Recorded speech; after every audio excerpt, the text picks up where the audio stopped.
Garda murder hunt underway after the bodies of 2 women are found in Grangegorman.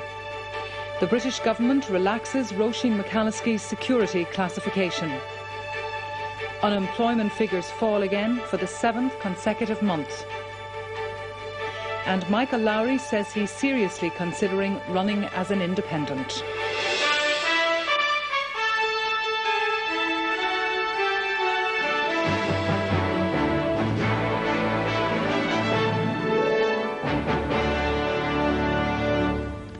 Good evening. Garda have begun a murder investigation after the bodies of 2 women were discovered at a house in Grangegorman in Dublin this morning. One of the women was in her 50s, the other in her 60s. Both were living in sheltered accommodation provided by St Brendan's Hospital. Garda say the killings were particularly violent.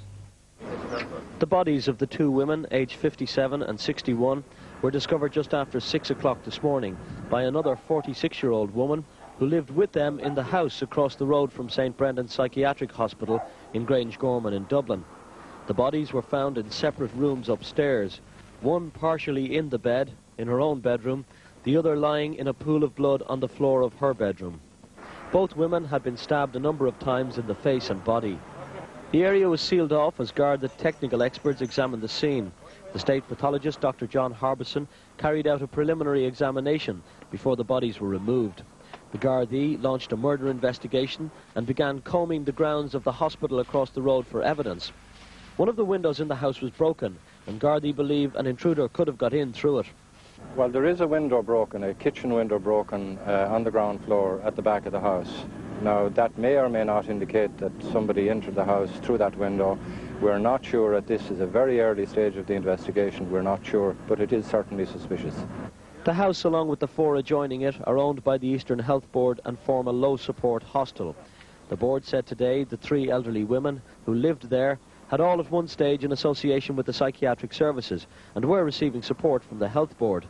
But local residents have criticised the way patients such as these are cared for. I don't think it's right to have the people out here in houses. I mean, as far as I can see, it's not secure enough. I mean, as I said, okay, they're looked after during the day, there's someone going to look on them, they're fed the whole lot, that's fine, but I mean, to leave them there at night time on their own, there's no security there. But in a statement this evening, the Eastern Health Board said the attack was a random violent incident over which its members and staff are devastated. It stressed this low-support hostel allowed the women live their lives as near as possible to total independence with the appropriate support. Garda will not now be releasing the names of the deceased until tomorrow morning, when all relatives have been informed. They say this was a particularly savage and violent attack. Both women were brutally stabbed a number of times. One was last seen at 5:30 yesterday evening, the other at 11 o'clock last night. And Garda are now appealing for witnesses or anybody with any information to come forward. Well, tonight a row has developed between the Eastern Health Board and the Psychiatric Nurses Association. The association says it's unhappy that patients who are on ongoing treatment were effectively left unsupervised, and it has demanded that all hostels attached to St Brendan's have 2 staff by night. In reply, the Eastern Health Board says it's appalled that the association should appear to use this tragic event to pursue trade union objectives.